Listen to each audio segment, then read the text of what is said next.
Hello दोस्तों, हमारे channel VS online tips में आप सभी लोगों का एक बार फिर से बहुत बहुत स्वागत है। छत्तीसगढ़ में नगर सैनिक यानी होम गार्ड के लिए यहाँ पर ऑनलाइन फॉर्म है स्टार्ट हो गया है। तो करीब यहाँ पर जो है 2215 पदों के लिए ऑनलाइन फॉर्म मंगाया गया है। अगर दोस्तों आप कक्षा 10वीं या 8वीं क्लास पास हैं तो आप इन सभी पदों के लिए ऑनलाइन फॉर्म भर सकते हैं। तो चलिए जान लेते हैं कि आपको अपने मोबाइल से ही ऑनलाइन फॉर्म कैसे भरना है। फॉर्म भरते समय आपको क्या क्या डॉक्यूमेंट्स लगेगी, कितना फीस लगेगा, पूरा स्टेप टू स्टेप इस वीडियो में जानकारी देने वाले हैं। तो इस वीडियो को आप लास्ट तक जरूर देखें। नगर सैनिक के लिए ऑनलाइन फॉर्म भरने के संबंध में इस नोटिफिकेशन को जारी किया गया है। अब यहाँ पर ऑनलाइन फॉर्म भरने की स्टार्टिंग डेट की बात करें तो 10 जुलाई से आपका ऑनलाइन फॉर्म है स्टार्ट हो गया है। लास्ट डेट की बात करें तो देख सकते हैं 10 अगस्त यहाँ पर लास्ट डेट रखा गया है। अगर फॉर्म भरते समय कोई गलती हो जाती है तो 17 अगस्त के बीच आप उसमें सुधार भी कर पाएंगे। अब दोस्तों यहाँ पर देखेंगे तो ऑनलाइन फॉर्म भरते समय आपको कितना जो है फीस लगेगा उसके बारे में यहाँ पर पूरा डिटेल बताया गया है। अब यहाँ पर देखेंगे तो जनरल और ओबीसी कैंडिडेट के लिए यहाँ पर 300 रुपये का फीस लगेगा। वहीं एससी और एसटी कैंडिडेट के लिए यहाँ पर 200 रुपये का फीस लगने वाला है। और यहाँ पर जो है रिक्त पदों के बारे में यहाँ पर पूरा जानकारी दिया गया है। अब यहाँ पर देखेंगे तो 500 जो है नगर सैनिकों के लिए यहाँ पर जो है जनरल ड्यूटी है तो यहाँ पर पोस्ट निकाले गए हैं, उसके बारे में यहाँ पर पूरा डिटेल बताया गया है। तो यहाँ पर देख सकते हैं कौन से कैटेगरी में कितना कितना पोस्ट है, किस जिले में कितना पोस्ट है, यहाँ पर उसके बारे में पूरी जानकारी दे रखी है। इसके साथ ही आप यहाँ पर देखेंगे तो 1715 स्वयंसेवी महिलाओं के लिए यहाँ पर पोस्ट निकाले गए हैं, उसका भी यहाँ पर पूरा डिटेल आप देख सकते हैं। अब यहाँ पर देखेंगे तो सबसे पहले फॉर्म भरते समय यहाँ पर कुछ पात्रता बताया गया है।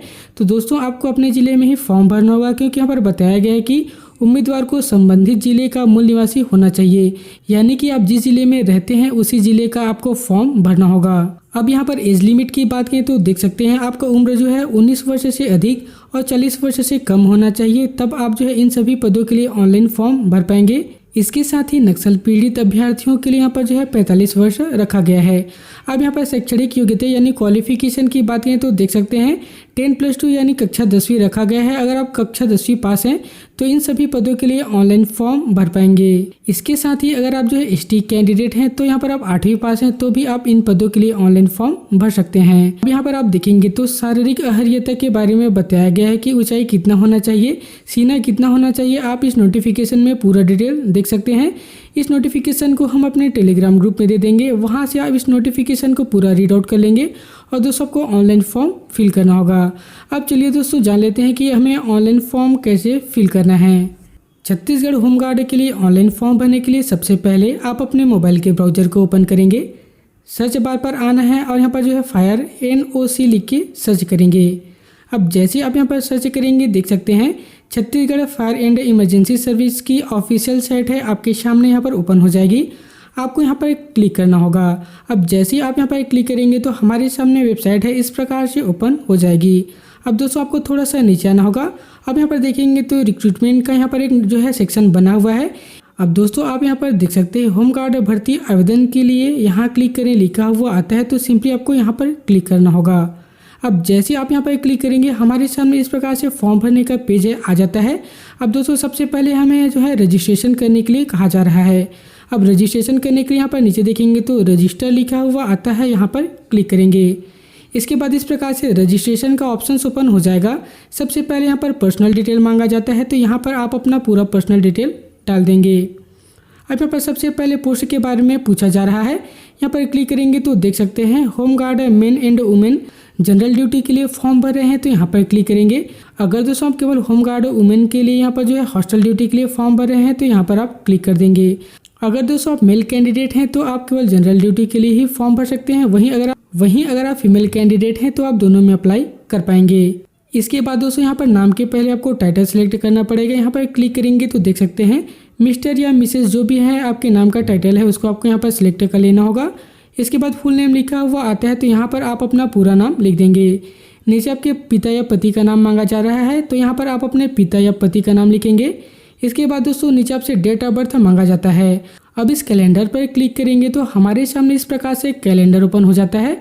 अब इस कैलेंडर से सबसे पहले डेट ऑफ बर्थ की ईयर को सिलेक्ट करेंगे, मंथ को सिलेक्ट करेंगे और डे पर क्लिक कर देंगे, तो इस प्रकार से आपका डेट ऑफ बर्थ है कैलकुलेट होके आ जाएगा। अब दोस्तों यहाँ पर आपका जेंडर पूछा जा रहा है, मेल है या फीमेल है, तो यहाँ पर आपको अपना जेंडर है उसे सिलेक्ट कर लेना होगा।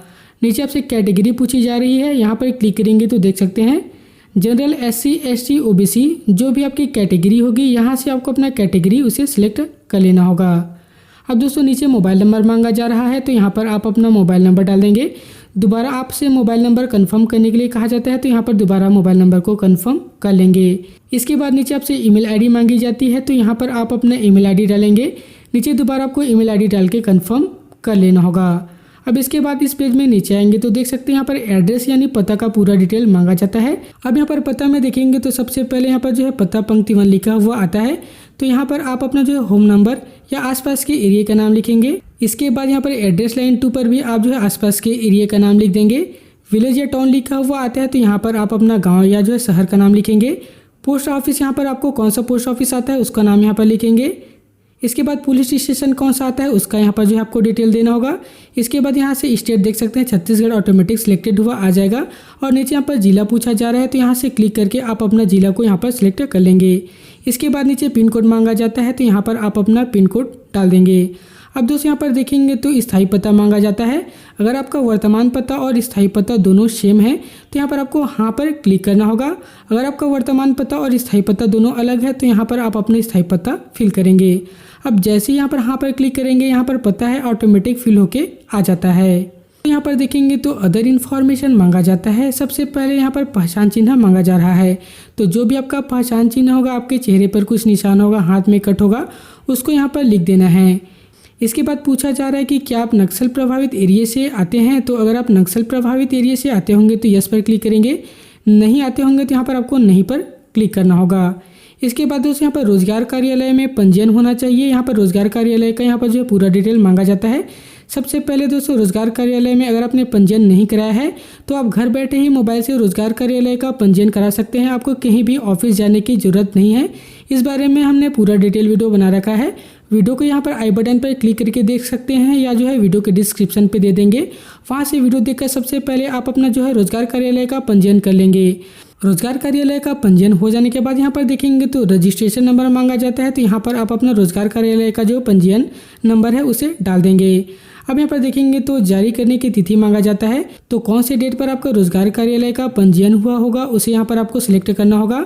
उसके बाद आपकी जो रोजगार पंजीयन की जो वैलिडिटी कितनी है उसको यहाँ से आपको सिलेक्ट कर लेना है। इसके बाद दोस्तों एक बार सारा डिटेल आपको चेक करना होगा। सारा डिटेल सही होता है तो यहाँ पर नीचे देखेंगे। इसके बाद आप यहाँ पर देखेंगे तो नेक्स्ट का बटन है, यहाँ पर आपको क्लिक करना होगा। अब जैसे आप नेक्स्ट के बटन पर क्लिक करेंगे हमारे सामने इस प्रकार से नेक्स्ट है स्टेप है आ जाता है। अब अगले स्टेप में हमें यहाँ पर जो है एजुकेशन क्वालिफिकेशन का डिटेल है उसे फिल करना होगा। अब यहाँ पर सबसे पहले देखेंगे तो 10th का यहाँ पर इन्फॉर्मेशन मांगा जाता है तो यहाँ पर सबसे पहले कौन से बोर्ड से आपने 10वीं पास किया हुआ है उस बोर्ड को लिख देंगे। जैसे कि आप छत्तीसगढ़ बोर्ड से 10th किए होंगे तो यहाँ पर CG बोर्ड रायपुर लिख देंगे। अगर जो है CBSE बोर्ड या ओपन बोर्ड से होगा तो यहाँ पर CBSE बोर्ड या ओपन बोर्ड लिख देंगे। इसके बाद यहाँ पर जो है पास होने का वर्ष पूछा जा रहा है कि आपने 10वीं कौन सी ईयर में पास आउट किया हुआ है तो यहाँ पर क्लिक करके आपको ईयर को सिलेक्ट कर लेना होगा। अब यहाँ पर देखेंगे तो 12th या हायर सेकेंडरी जो है क्लास पूछा जा रहा है तो अगर आप 12वीं पास है तो यहाँ पर आपको 12वीं पास के बारे में बताना होगा। अगर आपका एग्जाम यहाँ पर 10+2 यानी 12th होगा तो यहाँ पर आपको 12th लिख देना होगा। इसके बाद यहाँ पर दोबारा आपको बोर्ड यहाँ पर लिख देना होगा। जैसे CG बोर्ड होगा तो CG बोर्ड रायपुर लिखेंगे और यहाँ पर आपको पासिंग ईयर दे देना है। उसी प्रकार से अगर आपका ग्रेजुएशन कंप्लीट हो गया है तो यहाँ पर ग्रेजुएशन का डिटेल डालेंगे। BA BCom BSc जो भी आप ग्रेजुएशन किए होंगे उस ग्रेजुएशन को यहाँ से आपको सिलेक्ट करना होगा। यहाँ से आपको यूनिवर्सिटी का नाम लिखना है और कौन सी ईयर में पास आउट किए हैं उस ईयर को यहाँ पर सिलेक्ट कर देंगे। उसी प्रकार से अगर आपका PG कंप्लीट हो गया होगा तो यहाँ पर पोस्ट ग्रेजुएशन का डिटेल डाल देंगे। अगर आप केवल 10वीं पास हैं तो भी यहाँ पर केवल 10वीं का यहाँ पर डिटेल डालेंगे। क्या आपने जो है किसी जो विश्वविद्यालय स्तर के खेल में भाग लिया है। अगर आपने जो है विश्वविद्यालय स्तर के कोई भी खेल में भाग लिया होगा तो यस पर क्लिक करेंगे। नहीं लिया है तो यहाँ पर आपको नो पर क्लिक करना होगा। आगे पूछा जा रहा है कि क्या आपने राष्ट्रीय कैडेट कोर या C प्रमाण पत्र प्राप्त किया है। तो अगर आपको C प्रमाण पत्र मिला होगा तो आपको यहाँ पर हाँ पर क्लिक करना है। नहीं मिला है तो यहाँ पर आपको नहीं पर क्लिक करना होगा। अगर आपके पास हैवी व्हीकल का ड्राइविंग लाइसेंस बना होगा तो यस पर क्लिक करेंगे। नहीं बना है तो यहाँ पर आपको नो पर क्लिक करना होगा। दोस्तों आगे पूछा जा रहा है कि क्या आपको हिंदी टाइपिंग का कोई अनुभव है या नहीं है। तो अगर आपके पास कोई भी हिंदी टाइपिंग का अनुभव होगा तो यस पर क्लिक करेंगे। नहीं होगा तो यहाँ पर आपको नहीं पर क्लिक करना होगा।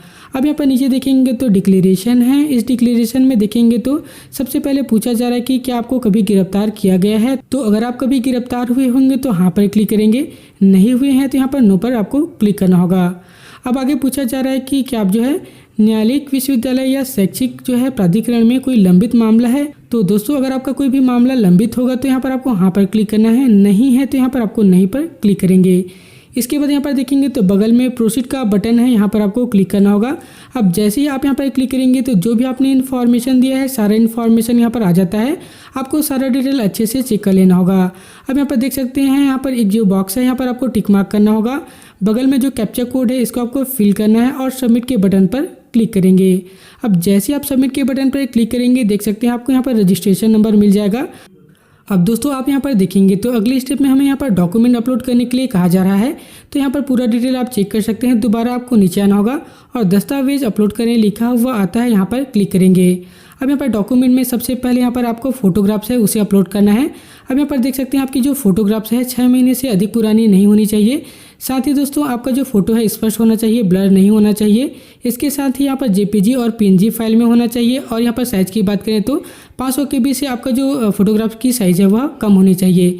सबसे पहले आप अपने फोटोग्राफ्स को रिसाइज़ कर लेंगे। रिसाइज़ कर लेने के बाद यहाँ पर देखेंगे तो चूज़ फाइल लिखा हुआ आता है, यहाँ पर क्लिक करेंगे। इसके बाद आप अपने गैलरी को ओपन करेंगे, जहाँ से आप फोटो रखे हुए हैं उस फोटो को सिलेक्ट कर लेंगे। इस प्रकार से आपका फोटोग्राफ्स है यहाँ पर अपलोड होके आ जाता है। अब यहाँ पर देखेंगे तो नीचे आपको सिग्नेचर अपलोड करने के लिए कहा जाता है। सिग्नेचर की साइज़ यहाँ पर देख सकते हैं 200 KB से कम आपको रखना होगा। अब सिग्नेचर अपलोड करने के लिए दोबारा आपको चूज़ फाइल पर क्लिक करना है। फाइल में जाकर सिग्नेचर को सिलेक्ट कर लेंगे। इसके बाद दोस्तों यहाँ पर नीचे देखेंगे तो आपको जो यहाँ पर श्रेणी प्रमाण पत्र अपलोड करने के लिए कहा जाता है। तो यहाँ पर आप अपना जो है कैटेगरी सर्टिफिकेट है उसको अपलोड करना होगा। SC ST OBC जो भी आपकी कैटेगरी होगी यहाँ पर आपको उसका सर्टिफिकेट है अपलोड करना है। यहाँ पर केवल आपको स्थायी सर्टिफिकेट ही अपलोड मान्य होगा। गैलरी से जाकर आप अपना सर्टिफिकेट को सिलेक्ट कर लेंगे। इस प्रकार से आपका सर्टिफिकेट है अपलोड होके आ जाएगा। अब यहाँ पर देखेंगे तो रोजगार पंजीयन का जो प्रमाण पत्र है उसे भी अपलोड करने के लिए कहा जाता है। तो आप अपने रोजगार कार्यालय के पंजीयन को यहाँ पर अपलोड कर लेंगे। अपलोड करने के लिए दोबारा चूज फाइल पर क्लिक करेंगे, फाइल सेलेक्ट करेंगे और यहाँ पर अपलोड हो जाएगा। इसके बाद दोस्तों अगले डॉक्यूमेंट के रूप में आप यहाँ पर देख सकते हैं यहाँ पर निवास प्रमाण पत्र अपलोड करने के लिए कहा जाता है। तो आपको यहाँ पर निवास प्रमाण पत्र है उसे अपलोड कर देना है। कक्षा जो है यहाँ पर 10वीं के सर्टिफिकेट को अपलोड करने के लिए कहा जाता है। तो यहाँ पर आपको अपना कक्षा 10वीं का सर्टिफिकेट है उसे अपलोड कर देना होगा। इसके बाद दोस्तों नीचे देखेंगे तो कक्षा 12वीं अगर आपने सिलेक्ट किया हुआ है तो कक्षा 12वीं के यहाँ पर सर्टिफिकेट अपलोड करने के लिए कहा जाता है। उसी प्रकार से चूज फाइल पर क्लिक करके आप कक्षा 12वीं के यहाँ पर सर्टिफिकेट को अपलोड कर लेंगे। अगर दोस्तों हिंदी टाइपिंग के ऑप्शन में अगर आपने यहाँ पर क्लिक किया होगा तो यहाँ पर देख सकते हैं हिंदी टाइपिंग राइटिंग का यहाँ पर सर्टिफिकेट है उसे अपलोड करने के लिए कहा जाता है। तो उसे भी आप यहाँ पर अपलोड कर लेंगे। इस प्रकार से जितने भी डॉक्यूमेंट है आप यहाँ से आसानी से अपलोड कर सकते हैं। डॉक्यूमेंट अपलोड हो जाने के बाद यहाँ पर देखेंगे तो डिक्लेरेशन है। सभी यहाँ पर टर्म एंड कंडीशन पर आपको इस प्रकार से चेक मार्क लगा देना होगा। चेक मार्क लगाने के बाद नीचे देखेंगे तो प्रोसीड लिखा हुआ आता है, यहाँ पर क्लिक करेंगे। अब जैसे ही दोस्तों यहाँ पर क्लिक करेंगे हमारे सामने इस प्रकार से पेमेंट करने का जो पेज है आ गया है। आपको दोबारा पूरा डिटेल चेक कर लेना होगा। अब यहाँ पर देख सकते हैं पेमेंट अमाउंट यहाँ पर 312 रुपये रखा गया है। यानी कि दोस्तों जनरल और ओबीसी कैंडिडेट के लिए यहाँ पर 300 रुपये पेड करना है, लेकिन 12 रुपये यहाँ पर जो एक्स्ट्रा चार्ज आपसे लिया जा रहा है। अब यहाँ पर पेमेंट करने के लिए मैक पेमेंट पर क्लिक करेंगे। जैसे आप मैक पेमेंट पर क्लिक करेंगे आपके सामने इस प्रकार से पेमेंट गेटवे है ओपन हो जाएगा। आप यहाँ पर देख सकते हैं गूगल पे, फ़ोनपे या जो है पेटीएम से पेमेंट कर सकते हैं। अगर आप कार्ड से पेमेंट करना चाहते हैं तो आप यहाँ पर एटीएम कार्ड से भी पेमेंट कर पाएंगे। अगर आपको यूपीआई एप्लीकेशन से पेमेंट करना है तो देख सकते हैं फ़ोनपे या गूगल पे लिखा हुआ आता है, यहाँ पर आपको क्लिक करना होगा। क्लिक करने के बाद आपका जो एप्लीकेशन है ओपन हो जाएगा। वहाँ पर आपको पेमेंट अमाउंट दिख जाएगी। वहाँ पर क्लिक करके आप अपना सिक्योरिटी कोड डाल के पेमेंट को कंप्लीट कर लेंगे। पेमेंट कंप्लीट हो जाने के बाद दोबारा आपको इस पेज में आना होगा और जैसे आप इस पेज में आएंगे इस प्रकार से आपका एप्लीकेशन फॉर्म यहाँ पर सक्सेसफुल हो जाएगा। अब दोस्तों यहाँ पर देखेंगे तो इस एप्लीकेशन फॉर्म के ऊपर में आपको प्रिंट का ऑप्शन दिया गया है। इस प्रिंट के ऑप्शन पर क्लिक करके आप इस एप्लीकेशन फॉर्म को मोबाइल पर आसानी से सेव कर सकते हैं और किसी भी कंप्यूटर शॉप में जाकर आप इसे आसानी से प्रिंट करा पाएंगे। सो दोस्तों देख सकते हैं इस प्रकार से आप अपने मोबाइल से ही छत्तीसगढ़ के यहाँ जो है होम गार्ड के लिए ऑनलाइन फॉर्म भर पाएंगे। तो दोस्तों यह वीडियो आपको कैसी लगी नीचे कमेंट करके जरूर बताएं। ऐसी ही और इन्फॉर्मेटिव वीडियो प्राप्त करने के लिए आप जल्दी से चैनल को सब्सक्राइब कर लीजिए।